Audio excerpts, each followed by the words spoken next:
ดีตอนเช้าอัปเดตดอก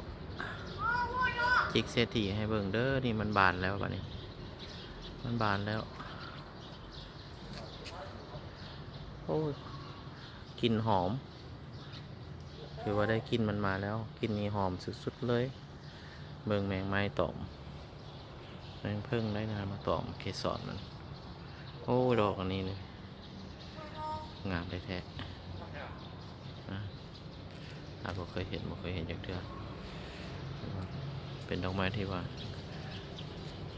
งามหลายบานได้ครึ่งเดียวเนาะอีกครึ่งหนึ่งยังบ่ทันบานมาเบิ่งแล้วกันว่างามที่สุด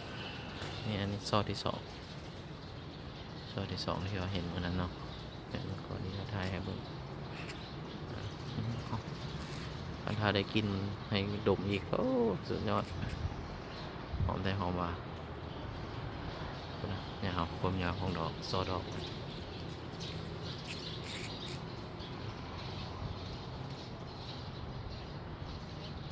แต่ว่าจะมีแกนในบอกของมันหุ้นมีหมากมีแกนบอกถ้ามือดอกมันโลดลงไปแล้วมันจะมีแกนออกมาเห็นซอที่สองกลิ่นนี่หอมคือจังดอกมะลิถ้าคือหอมดอกมะลิหอมแท้ๆยืนอยู่ไกลๆยังหอม